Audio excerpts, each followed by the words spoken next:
Hi there. In this video, we're going to look at how to get audio into Live through your digital audio interface. Now, a digital audio interface would be something like a Scarlett or an Apollo or any number of interfaces that are on the market. First thing we need to do is make sure that our audio interface is connected to and speaking with Live, and we do that through the Preferences menu.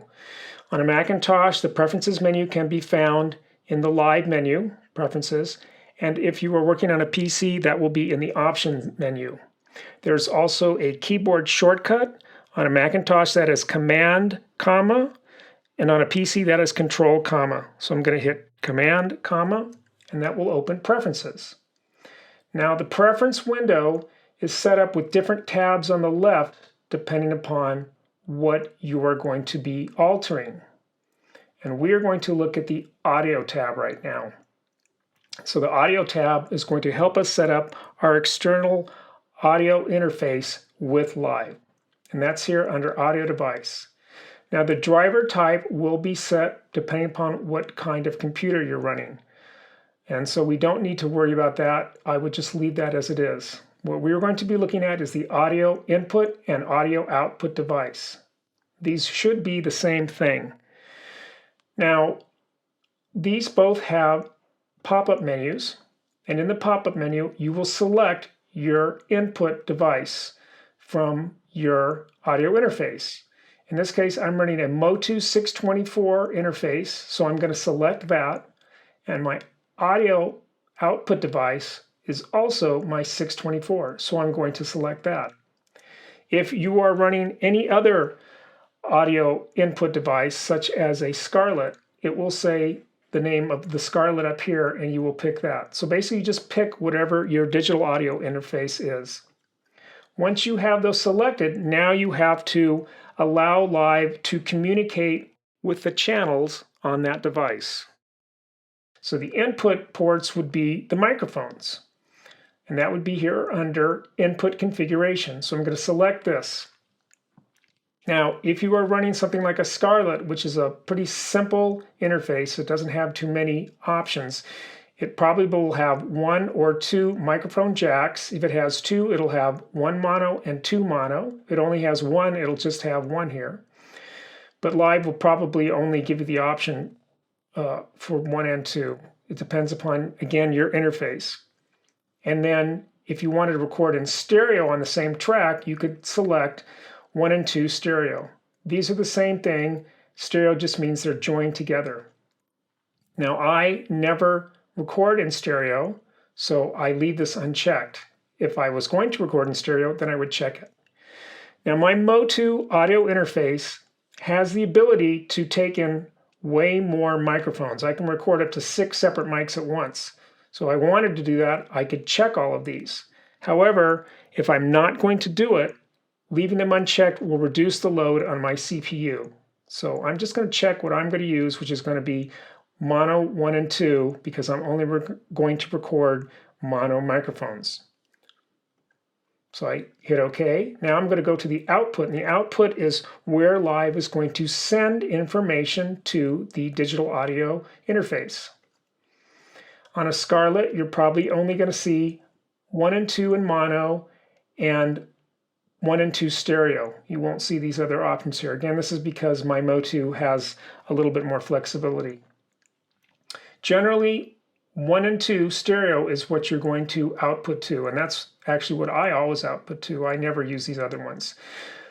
Checking mono 1 and 2 doesn't increase your CPU load. These work in conjunction, so having them both checked is fine, but you want to at least have 1 and 2 stereo checked. Okay, so now we have set up Live to communicate with our audio input device, with our digital audio interface. Now, before we go a little bit farther, I'm going to go to this Look Feel tab here, and I'm going to go to where it says Zoom Display. And on Zoom Display, I'm going to increase that to 150, and it'll make, as you can see, Live's window quite a bit bigger, 150%, and that'll allow us to see what's going on with a little bit more clarity and detail. All right, so once again, we are looking at the session view in Live, and as we talked about in the first video, we have clip slots the input and output section, and the mixer.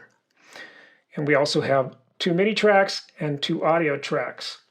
Now, we do not need the MIDI tracks for this video, so I'm going to click on one and then shift click on the other, and I'm going to delete them because we don't need them. Now, with these 2 audio tracks, and I can add more if I wanted to, or I can get rid of these as I wanted to. Live will not let us completely remove all tracks. We have to have at least one track available, either MIDI or audio. But you'll notice that these both look pretty much the same, except for the name and the color. And that's because they operate in exactly the same way. So we're only going to look at one, and that one will tell us how we can operate in the other one. This video specifically, we're only going to look at the audio input section. So let's talk about that now. Audio from determines where you're going to receive audio from. And if you're coming from a microphone and your digital audio interface, that is going to be external in. External in is what you decided or picked in the preferences window. So external in this case just stands for whatever is in the preferences. So again, for me, that is my Motu 624. Then, as you recall, on the input configuration, I could pick either 1 or 2 in mono.